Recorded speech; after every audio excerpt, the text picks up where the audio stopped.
Hamdan wa syukran lillah wa salatan wa salaman ala rasulillah wa ala alihi wa sahbihi wa mawalah. Allahumma salli ala nabiyyina Muhammadin wa ala alihi wa sahbihi ajma'in. Amma ba'du, qala Allah ta'ala fi kitabihil karim, a'udzu billahi minasy syaithanir rajim. Bismillahirrahmanirrahim. Wa huwa alladzi ja'alakum khalaifal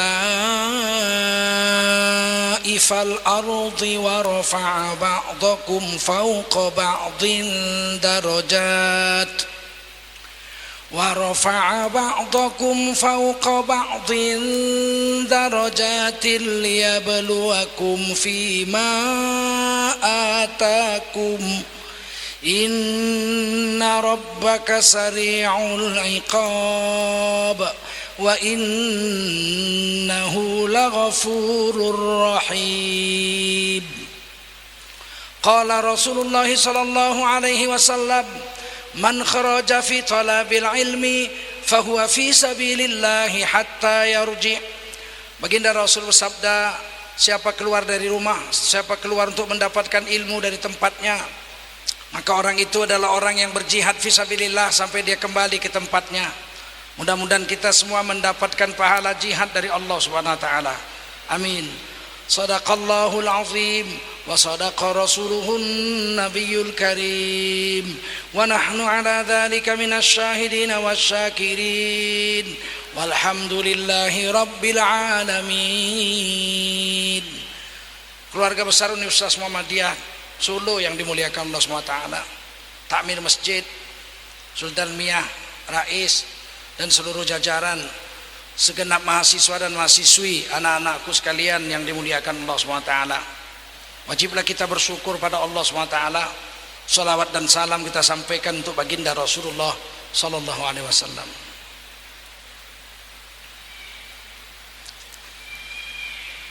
Allah SWT menciptakan manusia, dan manusia itu diturunkan ke dunia bukan sembarangan diturunkan. Kita manusia ini turun sebagai khalifah Allah di atas dunia. Semua kita orang beriman, ada 1,8 miliar, semuanya khalifah Allah di atas dunia. Bukan hanya Nabi Adam. Nabi Adam sudah jelas, wa idz qala rabbuka lil malaikati inni ja'ilun fil ardi khalifah. Ingat olehmu ketika Allah berfirman kepada para malaikatnya, sesungguhnya aku akan jadikan seorang manusia menjadi khalifah di dunia. Nabi Adam khalifah fil ard.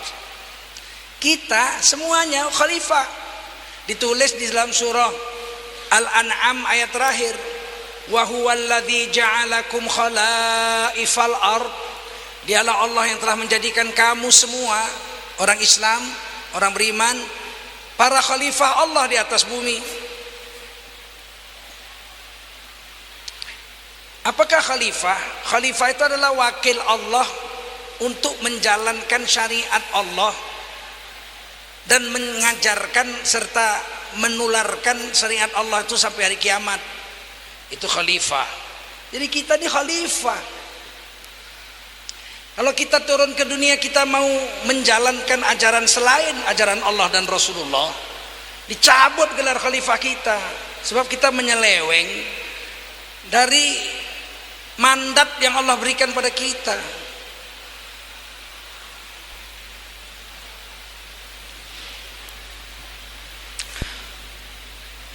Nah, untuk tahu tugas-tugas khalifah itu apa saja, maka Allah turunkan Rasul untuk mengajari manusia caranya menjadi khalifah Allah di atas dunia.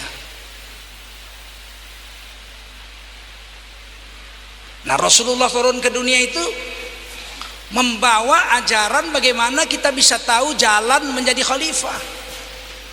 Tidak ada yang lain. Rasulullah turun bukan membawa kebudayaan.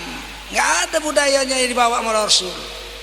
Budaya Arab itu oleh Rasulullah disaring. Kalau salahnya sedikit diperbaiki. Kalau salahnya mutlak bertentangan dengan agama, akidah atau syariat, dibuang. Budaya Arab yang salah sedikit diperbaiki adalah akikah. Orang Arab tuh kalau punya anak, mereka akan potong kambing, namanya akikah. Kambing itu dipotong, darahnya ditampung, daging kambingnya dibuang ke gunung-gunung untuk makanan dewa-dewa. Kemudian anaknya ini kepalanya dicukur rambutnya dan dicuci dengan darah kambing itu.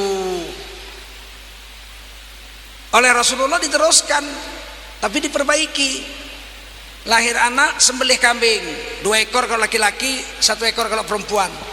Dagingnya dimasak enak-enak bagi orang kampung, dimakan. Darahnya ditanam, rambutnya tetap dicukur tapi ditimbang dengan emas atau perak. Seberat rambutnya itu emas atau perak, disedekahkan kepada fakir miskin. Diperbaiki sama Nabi. Kalau ajaran itu salah, menyalahi syariat, apalagi akidah, dibuang. Misalnya anak angkat haram dikawini, itu adat Arab ribuan tahun. Anak angkat memakai bin bapaknya, bapak angkatnya, misalnya Zaid bin Harithah. Zaid bin Harithah itu orang negro, orang Ethiopia, dijual jadi budak di pasar Ukaz, 36 km dari kota Mekah. Dibeli oleh Sayyidah Khadijah, istri Nabi. Kemudian dihadiahkan kepada Rasulullah, anak kecil. Nabi belum punya anak laki-laki, anak laki-laki Nabi wafat. Dibawa kemana-mana sama Nabi, sayang sekali Nabi. Kemudian dimerdekakan, kemudian diangkat anak, kemudian diganti namanya Zaid bin Muhammad. Sempat diganti Zaid bin Muhammad. Turun wahyu, tidak boleh, haram hukumnya pakai bin selain bapak kandungnya. Maka Nabi ganti lagi menjadi Zaid bin Harithah. Itu adat Arab. Kemudian dapat warisan kalau mati bapaknya, anak angkat dapat warisan. Kemudian Nabi nikahkan Zaid bin Harithah dengan sepupu Nabi, Zainab binti Jahash. Ini melawan adat Arab, tidak boleh orang Arab itu, apalagi bangsawan Arab, kawin dengan mantan budak, negro lagi. Tapi Nabi kawinkan anak angkat Nabi yang negro ini, Zaid bin Harithah, dengan Zainab binti Jahash yang cantik jelita, sepupu Rasul. Nikah. Sayang pernikahan tidak berjalan baik, akhirnya bercerai walaupun sama-sama soleh. Kemudian Nabi menikahkan Zaid bin Harithah dengan Umi Aiman, pembantunya Ibunda Khadijah juga, hafiz Quran 30 juz, punya anak Usamah bin Zaid. Nah, Zainab binti Jahash jadi janda. Menurut adat Arab, haram kawin dengan anak angkat dan haram kawin dengan mantan istri anak angkat. Tidak boleh, itu ratusan tahun adat Arab itu. Tiba-tiba turun surah Al-Ahzab. Ketika Zaid telah menyelesaikan hajatnya kepada istrinya, maka engkau Rasulullah nikahi mantan istri Zaid itu. Disebut namanya Zaid. Satu-satunya sahabat Nabi yang namanya ditulis di Quran Zaid dalam surah Al-Ahzab. Sayyidina Abu Bakar nggak ditulis namanya. Begitu hebatnya, cuma disebut dia ketika dalam goa bersamanya, bersama sahabatnya, namanya nggak sebut. Kalau Zaid sebut namanya. Nah, Nabi bagaimana coba? Bagaimana melanggar adat istiadat ratusan tahun, menikahi istri anak angkat yang diharamkan ratusan tahun dalam adat masyarakat Arab. Nabi nikahi seluruh orang Arab, mengejek Rasulullah. Anak sendiri pun diembat juga, begitulah bahasa sini. Dan Nabi itu tidak bawa adat. Nabi luruskan adat itu. Walaupun seluruh orang mengejek Rasulullah karena menikahi Zaid, istri Zaid yaitu Zainab binti Jahash. Dan Nabi menghapuskan warisan kepada anak angkat. Anak angkat dapat warisan, Nabi hapus. Tidak ada lagi warisan kepada anak angkat. Kalau anak angkat dari kecil ikut kita udah tua diurusin sama dia, maka dia hanya berhak mendapatkan wasiat, bukan warisan. Dibatalkan adat Arab itu sama Nabi. Dan wasiat itu tidak boleh lebih dari sepertiga jumlah harta, maksimal sepertiga. Jadi Nabi itu tidak membawa kebudayaan, Nabi membawa agama, petunjuk sebagai kita supaya jadi khalifah. Paham? Tapi Nabi tidak anti kebudayaan, cuman kebudayaan itu disaring sama Nabi, nggak diterima bulat-bulat begitu. Nah, ini ditegaskan di Quran surah As-Saff. Huwallazi arsala rasulahu bil huda wa dinil haqq liyuzhirahu 'alad dini kullihi walau karihal musyrikun. Dialah Allah yang telah mengutuskan seorang rasul, yaitu Nabi Muhammad sallallahu alaihi wasallam, bil huda, membawa petunjuk, membawa hidayah. Nabi enggak bawa budaya. Petunjuk bagaimana cara makan, bagaimana cara tidur, bagaimana cara berpakaian, bagaimana cara menikah, bagaimana caranya menjadi seorang suami, apa tugas hak kewajiban suami, apa tugas hak kewajiban istri, bagaimana menjadi seorang anak, bagaimana menjadi seorang pemimpin, bagaimana menjadi seorang imam, bagaimana menjadi seorang muazin, bagaimana cara masuk WC, bagaimana cara keluar WC, bagaimana naik kendaraan, bagaimana turun dari kendaraan, bagaimana mati, bagaimana menguburkan orang mati, bagaimana mengkapankan orang mati, bagaimana menservis orang mati. Dan ditegaskan oleh Allah, laqad kana lakum fi rasulillahi uswatun hasanah. Telah ada pada diri Rasulullah itu contoh teladan yang hasanah untuk kamu ikuti. Kesalahan besar ketika orang mengatakan, Rasulullah itu orang Arab, maka dia pakai budaya Arab. Ini kesalahan besar ini. Rasulullah itu bil huda, bawa petunjuk, bukan bawa budaya Arab. Ya, tapi Rasulullah kan pakai jubah. Jubah kan budaya Arab. Ini penyesatan pemikiran yang luar biasa ini.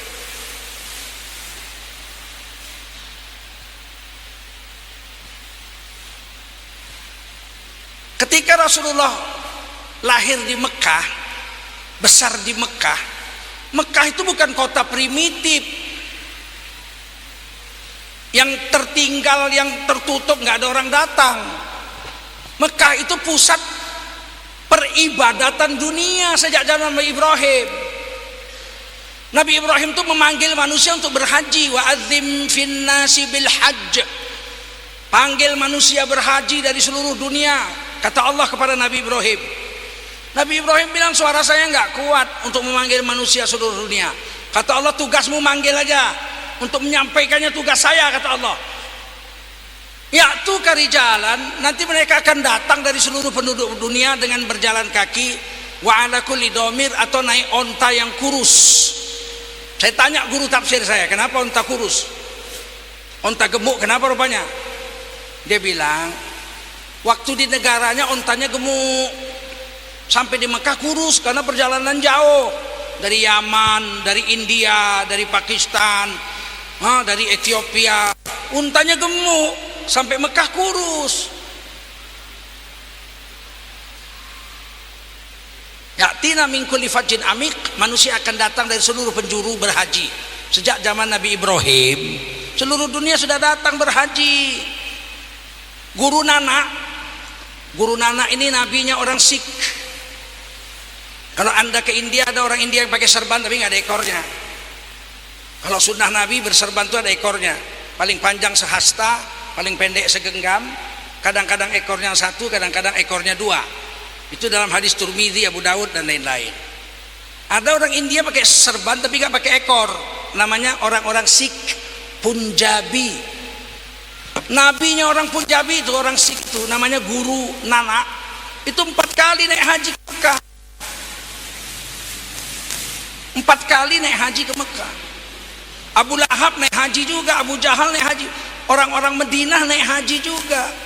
Nabi Muhammad mendakwahkan Islam kepada orang-orang Madinah itu di Mina waktu musim haji. Dapatlah itu baiatul ridwan, itu orang-orang yang bersumpah di bawah pohon. Mereka belum Islam tapi mereka naik haji. Nah tentu Mekah itu waktu itu sudah dipenuhi manusia. Orang India ke Mekah naik haji pakaian India, setuju. Orang Afrika, orang Ethiopia datang ke Mekah naik haji pakai baju Afrika, setuju.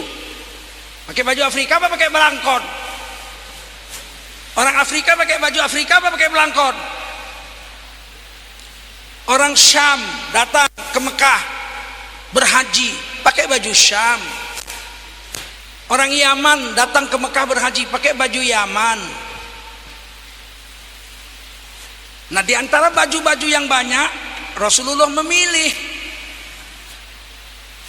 Yang dipilih Nabi jubah. Hadisnya Tirmidzi hasan sahih. Kana ahabbu siyab ila Rasulillah sallallahu alaihi wasallam al-qamis, adalah pakaian yang paling dicinta Nabi dari berbagai macam pakaian yang ada di Mekah. Ada pakaian Parsi, pakaian Iran ada, Salman Al-Farsi itu datang ke Madinah jumpa Nabi pakai baju Parsi. Nabi pilih jubah. Abu Lahab pakai jubah, tapi jubah Abu Lahab menyeret-nyeret tanah. Menyeret-nyeret tanah, nanti kalau robek cepat ganti lagi karena baju itu mahal sekali. 400 dirham itu baju harganya zaman itu, dibuat pakai tangan. Nabi pakai jubah, tapi Nabi jubahnya tidak menutup mata kaki. Ada syariat di situ, tidak isbal. Paham? Nah, sekarang saya tanya, apakah jubah yang dipakai Nabi itu jubah Arab? Tidak. Sebab Bani Israel pakai jubah juga. Bukan orang Arab, Bani Israel. Ketika Nabi Yakub punya anak 12, istri pertama 10 anaknya, Laya namanya. Adiknya Laya cantik sekali, namanya Rahil, punya anak 2, Nabi Yusuf dengan Benyamin. Nabi Yusuf dibuang sama saudara-saudaranya, dibawa oleh pedagang, dijual di Mesir, dibeli sama Kidfir, raja Mesir, dipelihara, diangkat jadi anak, dimerdekakan jadi budak, diangkat jadi anak. Ketika Nabi Yusuf dewasa, ganteng sekali, tampan sekali, istri Kidfir mengajaknya berzina, namanya Zulaikha. Nabi Yusuf nggak mau, ada burhan di hatinya, dia menolak. Nabi Yusuf udah dibawa dalam kamar, udah dikunci pintu kamar, jendela-jendela udah dikunci. Begitu mau diajak zina, Nabi Yusuf pergi ke pintu, ditarik jubahnya, robek jubahnya sebelah belakang. Kemudian Nabi Yusuf berlari ke pintu, dikejar sama Zulaikha. Begitu Nabi Yusuf buka pintu, wa alfaya sayyidaha ladal bab, Nabi Yusuf dengan perempuan itu mendapati Sayyidina pada wanita itu berdiri depan pintu. Ketahuan. Kata Kidfir, oh kamu ketahuan, ha? Ngapain aja di kamar istriku, kira-kira begitulah. Kata Nabi Yusuf, saya gak salah. Kenapa gak salah kamu di kamar istri saya? Kunci pintu, kunci jendela. Kata wanita ini, apa hukuman yang paling pantas untuk laki-laki yang mencoba menggoda istri orang terhormat? Jadi seolah-olah Nabi Yusuf yang salah. Maka ada seorang syahid, saksi dari keluarga si perempuan itu, tapi saksinya jujur. Dia nggak ikut main di situ, ya jujur dia. Nggak kayak pemilu sekarang gitu, enggak. Meskipun dia saudara daripada perempuan itu, apa katanya? Ingkana qamisuhu qudda min qubul, seandainya jubah Nabi Yusuf robek sebelah depan, fasadaqat, istrimu betul, Nabi Yusuf yang salah. Wa ingkana qamisuhu qudda min dubur, tapi kalau ingkana qamisuhu wa ingkana qamisuhu, kalau jubah Nabi Yusuf robek sebelah belakang, fasadaqat, Nabi Yusuf yang betul, istrimu yang salah. Diperiksa ternyata jubah Nabi Yusuf robek sebelah belakang. Berarti Nabi Yusuf pakai jubah, betul? Gamis. Padahal Nabi Yusuf bukan orang Arab, orang Israel. Sekarang ini sudah ada merusakkan pemikiran kita dengan mengatakan budaya Arab, sehingga orang-orang yang berpakaian sunnah Nabi dibilang berbudaya Arab dan dimusuhi. Jadilah Islam, jangan jadi Arab, dimusuhi. Padahal ini bukan budaya Arab, ini pakaian orang-orang soleh, ditulis di Quran. Surah Al-A'raf ayat 26. Pakaian itu ada 3. Ya Bani Adam, qad anzalna alaikum libasa. Hai Nabi anak cucu Adam, sungguh kami telah turunkan kepadamu beberapa jenis pakaian. Waris, yang pertama, yuwari sawatikum, sekedar tutup aurat, pakai celana jojon, tertutup lutut sampai pusar, nggak pakai baju. Itu sah dibawa sholat. Pakaian sekedar tutup aurat, pakai sarung aja, nggak pakai baju, sah apa nggak? Kalau besok Jumatan di sini pakai sarung nggak pakai baju semua gimana? Sah apa nggak? Sah, pantas apa nggak? Ada pakaian kedua, warisya, pakaian eksekutif, pakai jas, pakai base cap, pakai tuluk belanga. Baru yang ketiga, walibasut takwa, pakaian takwa, dzalika khair, ini yang paling baik. Saya pulang ke Cina tahun 2000, dakwah keliling Cina. Ibu saya orang Cina. Ternyata foto kakek nenek saya itu, kakek-kakek saya semua pakai jubah. Siapa bilang ini budaya Arab? Kan goblok betul itu orang. Pernah nonton film Hong Fei-hung nggak? Jet Li, ceng ceng ceng ceng ceng ceng ceng. Pakai jubah, pakai belangkon. Terus jubah ini pakaian Arab atau pakaian Cina? Nggak peduli kita itu.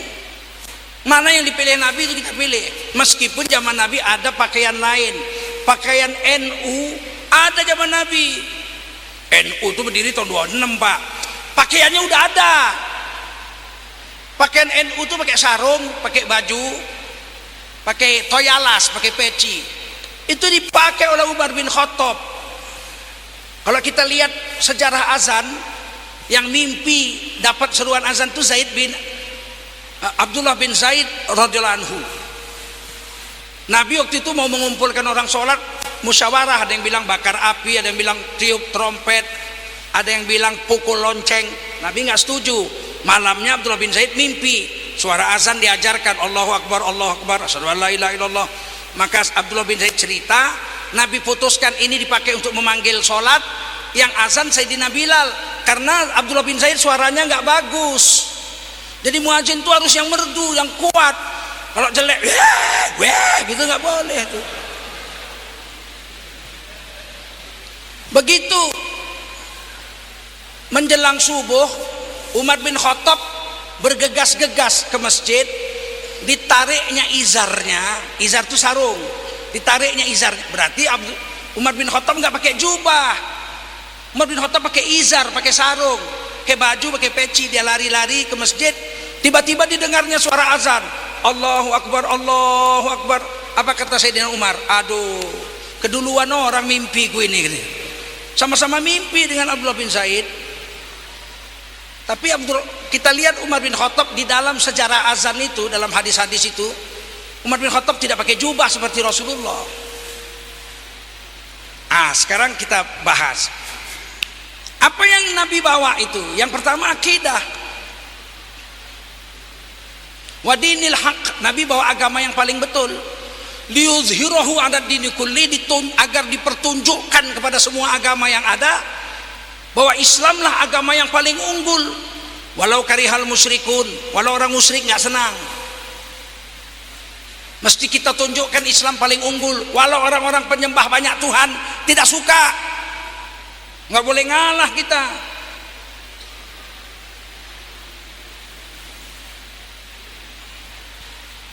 Nah, masalah akidah, manusia itu diberi Allah feelings, insting. Setiap manusia itu punya perasaan bahwa there is one invisible hand behind the universe, kata orang barat begitu. Ada kekuasaan yang nggak kelihatan yang menguasai alam semesta ini.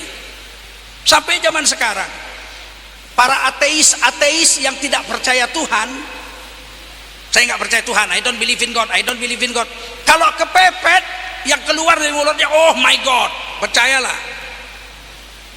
Ada satu pilot komunis ateis, pesawat terbangnya tiba-tiba kena kabut, tiba-tiba kelihatan gunung, nggak sempat ngelak, nabrak gunung, mati semua.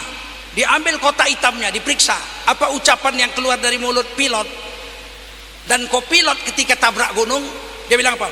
Oh my God. Memang di dalam hati manusia itu ada pemahaman bahwa alam semesta ini dikuasai oleh sesuatu yang tidak kelihatan. Siapa itu? Itulah menurut pemahaman manusia, akal manusia. Namanya berbeda-beda. Kalau orang Jawa dibilangnya Betara Gusti. Kalau orang Hindu namanya Hyang Widi. Kalau kami orang Melayu Tuhan. Orang Melayu Sumatera sampai Malaysia sampai Brunei kami bilang Tuhan. Orang Jawa bilang Betara Gusti. Kalau orang Batak bilang Mula Raja Nabolon. Kalau orang Karo bilang Dibata. Kalau orang Cina bilang Tien. Itu pakai akalnya manusia. Terus bagaimana menyembahnya? Ya pakai akalnya manusia. Dicarinya pohon, ada jumpa pohon kayu besar. Dia bilang apa? Kurasa di sinilah Betara Gusti itu. Terus gimana nyembahnya? Dia mikir gitu. Aku suka makan ayam panggang. Kurasa Tuhan pun mau makan ayam panggang. Maka dibawanya Betara Gusti kula niki nyuwun sewu, nuwun pangestunipun niki onten ayam ingkung panganono gitu.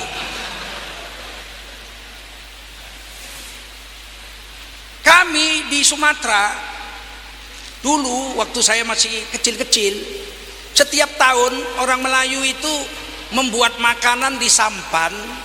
Makanan paling enak lah ayam, segala macam makanan sayur-sayur itu diletakkan di sampan, dianyutkan ke laut untuk makanan laut.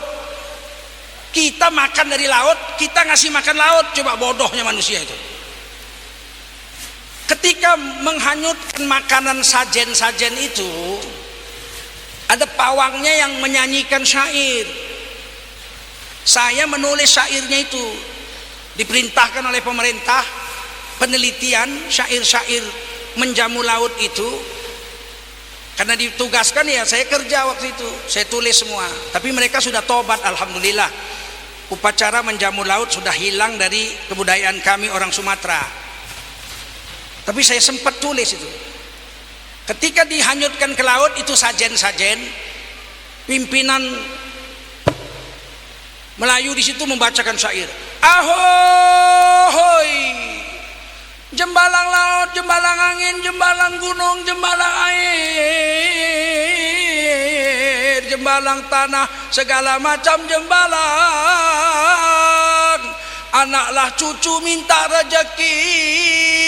Ahoy, ala ahoy, ahoy. Begitu akalnya. Datang agama, datang dakwah, satu-satu masuk Islam. Satu yang paling kuat di sana mendakwah Muhammadiyah dengan Al-Wasliyah. NU nggak ada waktu itu di Sumatera Utara, NU di Jawa Timur. Makanya waktu Pak Kapolri bilang yang memerdekakan Indonesia adalah NU sama Muhammadiyah, saya marah besar. Sebab di Sumatera Utara nggak ada NU. Yang ada di sana Al-Wasliyah berdirinya 1926, NU 1926 di Jawa Timur sama-sama berdiri. Dakwahlah mereka, pelan-pelan semuanya tobat, pelan-pelan menjadi Islam yang kafah. Sekarang upacara menjamu laut pakai sajen-sajen itu sudah hilang dari negeri Sumatera Timur. Itulah gunanya Rasul. Datanglah diutus Nabi Nabi cerita, woi saudara-saudara semua orang Islam sedunia, saudara-saudara manusia, ya ayuhan nas ubudu rabbakumul ladzi khalaqakum walladzina min qablikum la'allakum takun.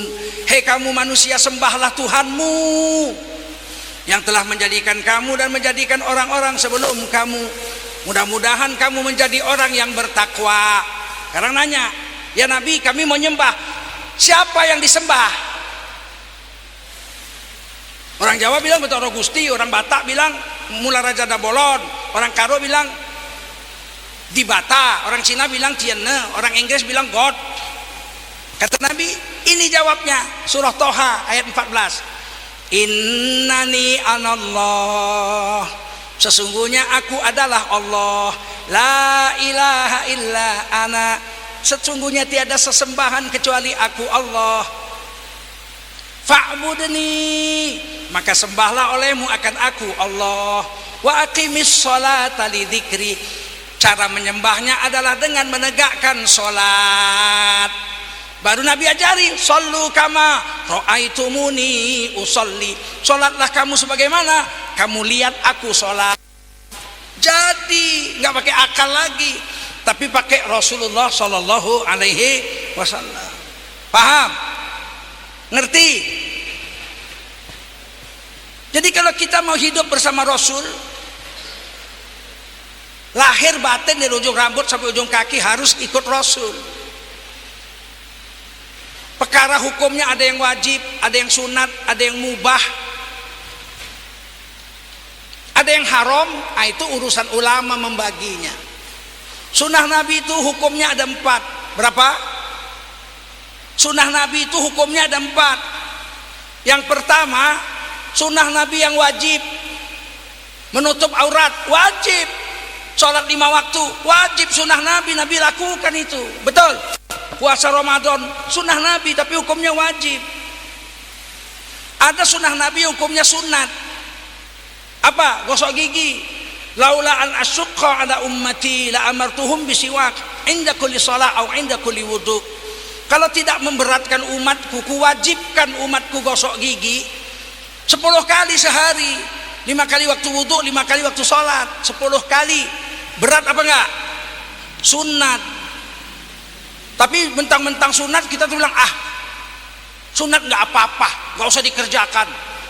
Salah. Sunnah Nabi itu dikerjakan berpahala, ditinggalkan tidak berdosa, bukan tidak apa-apa, rugi.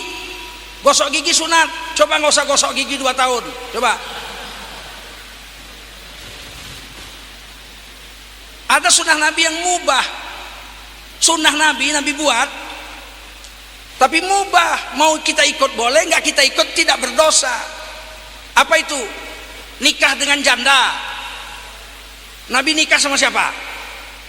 Ibunda Khadijah. Gadis apa janda? Janda 2 kali. Rasulullah itu suami ketiga, mati suaminya, kawin lagi, wafat, kawin lagi. Nabi yang ketiga, janda, sudah punya anak, Hindun bin Hindun namanya. Mau kawin sama janda? Kenapa nggak mau? Kan sunnah Nabi. Dari 12 istri Nabi, 11 janda semua. Cuman 1 yang perawan, Siti Aisyah. Itu sunnah Nabi, tapi hukumnya mubah. Ada sunnah Nabi yang hukumnya haram. Ada, jangan bilang tidak ada. Sunnah Nabi, iya, Nabi buat, iya, Nabi lakukan, betul. Tapi kalau kita ikuti haram. Kenapa? Itu khususon lin Nabi, khusus untuk Nabi. Misalnya apa? Menikah lebih dari 4. Istri Nabi 12. Meskipun Nabi tidak pernah memadu istri pertama. Ibunda Khadijah itu jadi istri Nabi 25 tahun, wafat dalam keadaan satu-satunya istri. Dan saya mencoba sampai umur sekarang saya masih istri 1. Saya tidak mau memadu istri saya. Mudah-mudahan berhasil. Kalau gagal apa boleh buat? Tapi saya sampai sekarang sudah 1 istri saja, nggak mau 2.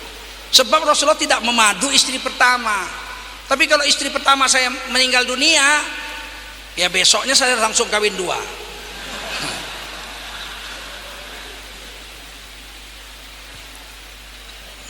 Nabi boleh nikah tanpa wali dan tanpa saksi.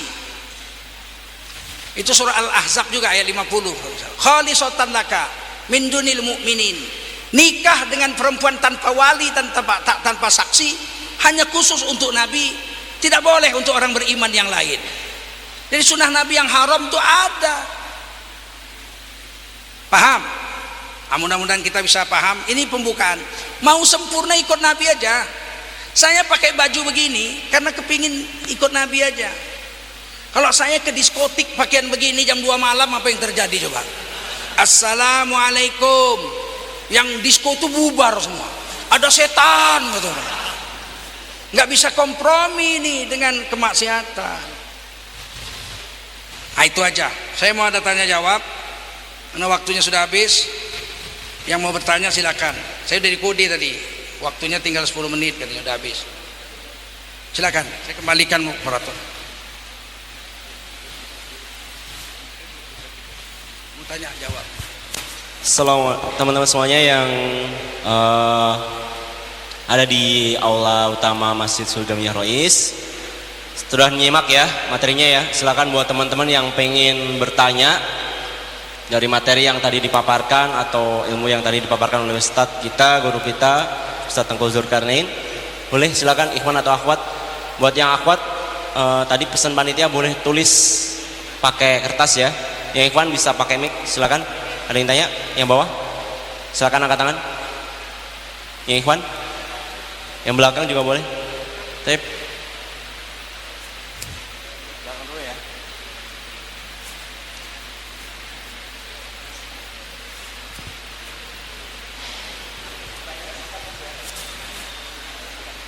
Berdiri ya.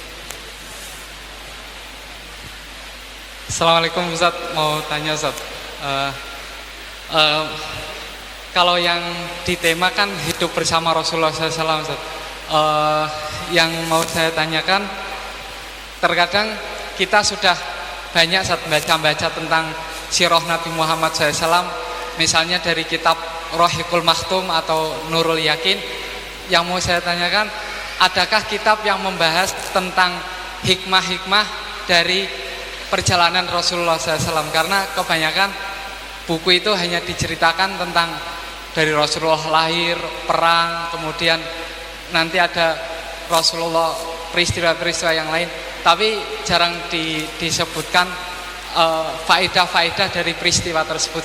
Yang mau saya tanyakan, adakah kitab tersebut? Memang jarang ya, belum ada yang lengkap. Adapun tercerai-cerai.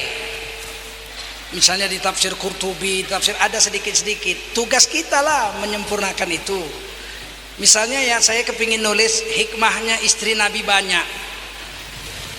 Saya udah disuruh istri saya, tulis bang. Tulis, kenapa istri Nabi banyak. Saya pikir supaya orang tahu bahwa Nabi nikah banyak itu bukan karena nafsunya besar. Kalau nafsu Nabi besar, Nabi nggak mungkin 25 tahun hanya punya satu istri. Sampai Siti Khadijah itu umur 65 tahun, Nabi tetap satu istri. Sekarang saya tanya, kalau nafsu besar mana tahan istri satu umur 65? Ada perempuan yang masih seksi umur 65? Nggak ada, tapi Nabi bertahan. Nah, setelah Nabi wafat, istri Nabi wafat, hikmahnya Nabi kan nikah. Nikah pertama itu setahun, Nabi nggak nikah setahun. Tapi kemudian sahabat-sahabat menyuruh Nabi nikah lagi supaya istri-istri sahabat itu bisa ngaji. Mengaji fikih itu kalau sama laki-laki sama perempuan malu, mesti perempuan sama perempuan. Misalnya bab haid, kalau laki-laki yang ngajar kan repot. Haid itu adalah, maaf ya, apabila darah keluar dari rongga seorang wanita. Terus wanita nanya, Pak Guru, apakah yang keluar dari rongga apa? Rongga apa? Darah keluar dari rongga hidung. Kata gurunya, kalau hidung keluar darah namanya mimisan. Apakah darah yang keluar dari kuping? Bukan. Kalau keluar dari kuping namanya tungkian. Keluar dari mana? Dari, nggak berani gurunya bilang. Maka Nabi setelah setahun duda nikah. Kata Nabi, pilihkan wanita yang cocok, pantas untuk menjadi istri saya dan guru istri-istri kamu. Dapatlah Saudah binti Zam'ah, umurnya 61. Nabi waktu itu umur 51. Istri Nabi yang kedua Sa'udah binti Zam'ah itu umur 61. Hikmahnya apa? Hikmahnya anak Nabi yang kecil-kecil diurusin sama Sa'udah binti Zam'ah. Dia badannya tinggi besar, kuat ngangkat gandum sendiri, menggiling gandum sendiri, ambil air sendiri karena badannya besar. Ada hikmah. Tapi di akhir tahun yang sama, malaikat Jibril datang kepada Nabi, wahai Nabi, engkau diperintah kawin dengan wanita ini. Ditunjukkan satu foto di daun sorga. Satu riwayat itu. Riwayat lain disuruh kawini Aisyah itu, anak Abu Bakar. Foto, bayangin pas foto zaman itu di daun. Sampai sekarang belum ada orang yang bisa bikin foto di daun. Di kain bisa, di kaca bisa, di plastik bisa, betul nggak? Di daun bisa nggak? Berarti teknologi Allah lebih hebat, bisa bikin pas foto di daun. Maka Nabi heran, ini perempuan siapa disuruh nikahi ini? Nabi nggak kenal. Nabi bawa ke rumah Umi Hani. Umi Hani, ya, siapa perempuan ini? Umi Hani lihat, wah, ini anak Abu Bakar Siddiq, masih kecil, masih umur 9 tahun. Tapi saya diperintah menikahinya. Maka Nabi jumpa Abu Bakar, ini anakmu kan? Iya, saya disuruh nikah, langsung di situ dinikahkan. Hikmahnya, Nabi wafat 10 tahun setelah itu. Karena Nabi cuma di Madinah 10 tahun. Umur Siti Khadijah itu masih Siti Aisyah itu masih 19 tahun. 19 tahun. Siti Fatimah umurnya 29 tahun. Rasulullah wafat, Siti Aisyah baru umur 19 tahun. Beliau panjang umur dan cerdas. Beliau penghafal hadis nomor 4 paling banyak nomor 1 Abu Hurairah, nomor 2 adalah Anas bin Malik, nomor 3 paling banyak menghafal hadis Abdullah bin Umar, nomor 4 adalah Siti Aisyah. Dan hadisnya Siti Aisyah tuh hadis-hadis rumah tangga Rasul, bagaimana cara Rasul mandi, bagaimana cara Rasul bersetubuh. Mana ada yang tahu kecuali Siti Aisyah. Umar bin Khattab apa? Mana tahu Umar bin Khattab. Itu hikmahnya. Jadi satu hari Rasulullah ngambil sarung itu kena air mani, dan air maninya sudah kering. Oleh Rasulullah air mani kering itu dikerek aja pakai kuku, krek krek krek krek krek krek krek krek, kemudian dipakai. Berarti mani itu tidak najis. Dari mana itu hadis? Dari Siti Aisyah. Mani itu tidak najis. Kalau mani itu najis, kalian najis semua. Kan kalian dari mani kalian? Dari mana hadis-hadis itu? Dari Siti Aisyah. Itu hikmah. Saya mau disuruh menulis oleh istri saya itu, belum sempat aja ini, sibuk kampanye. Saya mau menulis itu. Benar, terima kasih anakku. Banyak sekali hikmah-hikmah yang tidak diuraikan di dalam kitab-kitab. Kalaupun ada dalam bahasa Arab, kalian nggak bisa baca, harus diterjemah. Saya banyak tuh. Dan ketika Nabi kemudian pindah ke Madinah, terjadi perang. Terjadi kepulangan orang-orang dari Ethiopia yang hijrah ke Ethiopia. Karena dengar Nabi sudah pindah ke Madinah, mereka pulang, ternyata masih miskin. Ada satu orang perempuan namanya Ummi Ramlah binti Abu Sofyan. Suaminya murtad masuk Kristen di Ethiopia. Pulang ke Madinah, mau pulang ke Mekah, bapaknya panglima perang Quraisy, Abu Sofyan. Akhirnya dia tinggal di Madinah, nggak punya saudara, nggak punya kawan, nggak punya anak, nggak punya family, nggak punya rumah, luntang lantung. Oleh Nabi dikawini. Kenapa? Suaminya murtad. Pecah perang Uhud tahun ketiga. Abu Salamah terpotong perutnya, kena luka. Kemudian luka ini infeksi. 6 bulan kemudian kurang lebih Abu Salamah wafat. Istrinya sudah tua, Ummi Salamah udah tua, banyak anak, miskin, nggak ada yang mau ngawin. Siapa yang mau ngawin nih janda miskin banyak anak? Coba. Oleh Rasulullah dinikahi. Ummi Salamah diambil jadi istri, diurusi. Ummi Salamah yang sudah tua sadar diri. Beliau mengatakan giliran Rasulullah tidur malam di rumah saya, bagian saya kasihkan kepada Siti Aisyah, saya berikan. Biarlah bagian malam saya, biar Nabi tidur di rumah Aisyah. Jadi Siti Aisyah dapat 2 giliran. Karena saya udah tua. Saya dinikahi Nabi karena Nabi mau mengurus saya saja, mengurus anak saya. Bukan karena mau bersetubuh dengan saya. Bagian saya kasih sama Siti Aisyah. Ini hikmah-hikmah di luar biasa. Mudah-mudahan nanti satu hari saya akan tulis.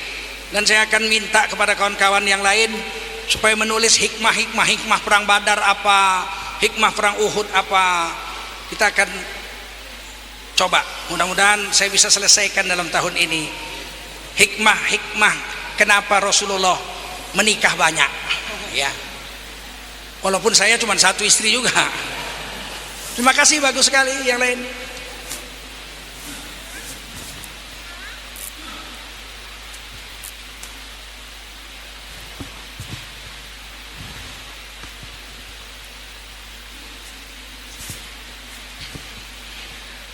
Bismillahirrahmanirrahim. Assalamualaikum warahmatullahi wabarakatuh. Waalaikumsalam. Ini terkait tadi Ustadz yang sedikit Ustadz sampaikan tentang pemberian sajen ke laut itu. Di tempat saya di Kalimantan itu 3 tahun terakhir saya di sana itu masih dilaksanakan seperti itu, namanya robok-robok seperti itu. Nah, saya ingin sedikit mengubah begitu kan, karena rata-rata tokoh masyarakatnya itu udah pada kenal saya, maksudnya saya udah pada kenal mereka, jadi ingin sedikit merubah mindset mereka ketika robot-robot itu tidak baik untuk mereka seperti itu. Nah, cara pendekatan yang baik yang bisa hikmah untuk mereka itu seperti apa, Ustaz? Monggo silakan. Ya, hikmah yang paling bagus adalah sering mendatanginya dan memberikan hadiah. Kemudian bertanya-tanya kepada dia tentang apa yang dia buat. Nanti dia jelaskan, baru pelan-pelan setelah akrab. Jadi kalau pulang sana bawa hadiah, kasih dia seekor ayam, kasih dia motor gitu ya. Pokoknya kasih hadiah sampai hatinya kita rebut.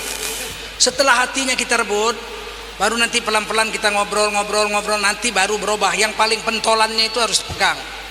Berat itu menukar itu.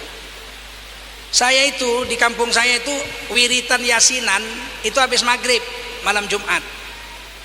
Saya setelah nikah saya pindah ke situ lagi. Bagaimana cara nukarnya nih? Saya ke masjid dulu 5 waktu, ajak mereka datang ke masjid, kasih hadiah, minyak wangi, macam-macam. Udah mereka angkat saya jadi imam, kemudian saya musyawarah. Ini wirid yasin ini kalau bisa digeser habis isya. Karena kalau kalian wirid nggak ada orang yang azan di masjid nggak ada sholat isya. Mereka kan udah sayang sama kita. Akhirnya ya wis habis isya berhasil merubahnya itu 1 tahun lebih. Cuman ngerubah wirid yasin dari habis maghrib ke habis isya. Apalagi ngelarang wirid yasin dibacok kamu.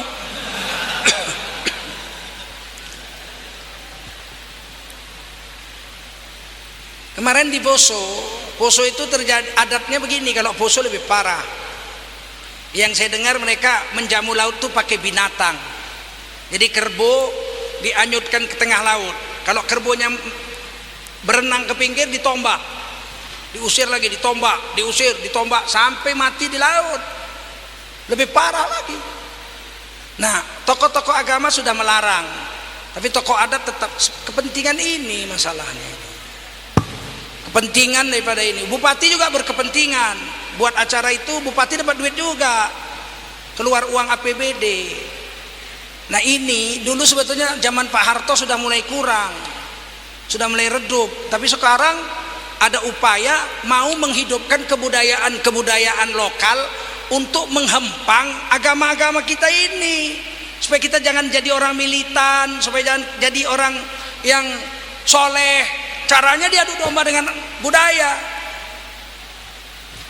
Kan sudah diadu domba budaya sama agama. Keluar puisi.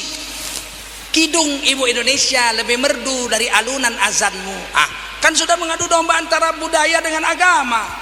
Sari konde Ibu Indonesia lebih indah daripada cadarmu. Ini kan sudah upaya adu domba antara kebudayaan dengan agama. Sekarang sudah muncul itu. Sehingga nanti kalau kita larang kebudayaan seperti itu, kita dianggap anti Bhinneka Tunggal Ika, ditangkap kamu nanti. Jadi urusan kita ini dakwah ini semakin sekarang ini 4 tahun ini saya merasakan. Saya dakwah sejak SMA kelas 1. 4 tahun ini yang paling susah berdakwah. Salah ngomong ditangkap. Sudah ada tim pemantau omongan tokoh. Jadi repot. Teruslah berdakwah, rebut hatinya dulu. Istri saya itu pakai rok pendek, pakai UKNC, kuliahnya teknik kimia, tapi dia solehnya itu tiap hari baca buku, sholat nggak tinggal. Dijodohkan sama adik saya istikharah, cocok. Saya lamar, 4 bulan kemudian pakai cadar. Kenapa? Udah saya rebut hatinya, saya kan ganteng.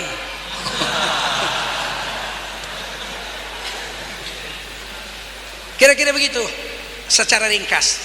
Tapi kamu semua jangan pernah ikut, hadir pun nggak boleh dalam acara-acara seperti itu, sehingga nanti lama-lama dia berkurang habis. Di kampung saya itu setiap tahun dulu ada jaran kepang, ding ding dong dong ding ding dong dong ding ding dong dong ding ding dong. Kemudian kesurupan mulai makan kaca, makan padi. Kalau yang kesurupan monyet manjat-manjat tiang satu, dipanjat, joget-joget di atas tiang. Dengan dakwah Muhammadiyah dan Al-Wasliyah di sana, kemudian NU masuk tahun 51 di kampung saya, bapak saya yang bawa itu NU. Kemudian masuk, tiga ini dakwah. Akhirnya zaman saya remaja, kuda kepang sudah nggak ada. Sekarang main lagi. Hari Ahad 2 minggu yang lalu saya pulang ke Medan. Dari rumah saya kok tang nong nong nong ding ding dong dong tang nong nong nong ding ding dong dong dong dong ding dong dong dong ding dong dong ding dong dong dong dong ding dong dong dong. Saya panggil santri-santri saya, itu kok seperti suara kuda kepang. Memang kuda kepang, Buya. Sialan, ada lagi. Walaupun yang main cuma 10 orang anak beranaknya saja, satu keluarganya saja. Tapi tinggal satu keluarga. Saya bilang jangan ada yang nonton. Orang kampung jangan ada yang nonton. Nanti bapaknya mati kan hilang. Kan tinggal satu keluarga. Bapaknya, istrinya, anaknya, mantunya, ding dong dong dong ding ding dong gitu. Nanti lama-lama dia mati sendiri. Dulu kalau ada kuda kepang itu main, pemain-pemain kuda kepang yang sudah pensiun, mantan, mama-mama udah mantan, lewat denger musiknya. Ding ding dong dong ding ding dong, jalan di ding ding dong dong ding ding ding ding ding ding ding ding ding. Kena juga ke situ. Mantan aja masih kena. Oleh karena itu caranya tidak kita frontal melawannya, tapi kita didik anak-anak kita, dan kita jangan pernah ikut sekalipun nonton aja jangan. Insya Allah dia akan lama-lama habis. Begitu. Ada yang lain? Yang akhwat? Gak ada? Cuman ya berarti ya diborong pertanyaannya.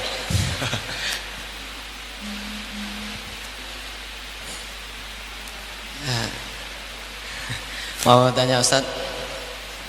Nah, kadang dalam berdakwah keluar statement dari seseorang yang mungkin pemikirannya seperti orientalis gitu. Semisal Nabi, ayo ikut sunnah Nabi misalnya. Nabi aja sudah dijamin masuk surga, tapi masih ibadahnya misalnya tahajud, masih duha, masih sholat berjamaah dan lain sebagainya gitu. Kemudian dijawab, itu kan Nabi, saya bukan Nabi. Nabi lu dicuci hatinya dengan air Zam-Zam, kemudian kan oleh Allah diberi perlindungan, di maksum istilahnya, bersih dari dosa. Itu wajar Nabi. Sementara saya sudah ada jaminan melakukan dosa, maka jangan samakan antara saya dengan Nabi. Nah, bagaimana menanggapi pemikiran? Ya begini, sedangkan orang yang sudah dijamin masuk surga aja masih sholat, masih tutup aurat, masih zikir, masih istighfar. Nabi istighfar 100 kali. Di hadis yang lain 70 kali sehari astagfirullahaladzim. Padahal Nabi nggak berdosa, sudah maksum. Harusnya dibalik pemikiran yang keliru, pemikiran sampean Mas. Nabi yang udah dijamin surga aja masih sholat berjemaah, Nabi yang dijamin masuk surga masih istighfar. Lah kita ini yang beleketek begini, kok malah nggak sholat berjemaah, malah nggak zikir, malah nggak istighfar. Padahal kita nggak dijamin. Ayo, tapi kan kita dijamin berbuat dosa, nggak ada disuruh berbuat dosa, itu nggak ada. Dosa itu disuruh jauhi. Wala taqrabuz zina, jangan kau dekati zina. Innahu kana fahisyah, itu perbuatan fahsya, dosa besar yang merugikan diri sendiri. Wasa asabila, dan sejelek-jelek jalan. Lihat, mana ada disuruh atau dijamin berbuat jahat. Jadi caranya begitu. Sedangkan Nabi aja yang sudah dijamin masih begitu, apalagi kita harus dibalik. Nabi itu sholat padahal udah dijamin masuk surga, sedangkan kita nggak dijamin, nggak sholat, harus lebih sholat. Harus dibalik pemikiran. Jangan, itu kan Nabi, kalau saya enggak, salah. Sedangkan Nabi begitu, apalagi saya harus begitu pemikirannya. Cukup kan Ustaz, karena udah mau Cukup 9 menit lagi kita akan kita cukupkan dulu ya.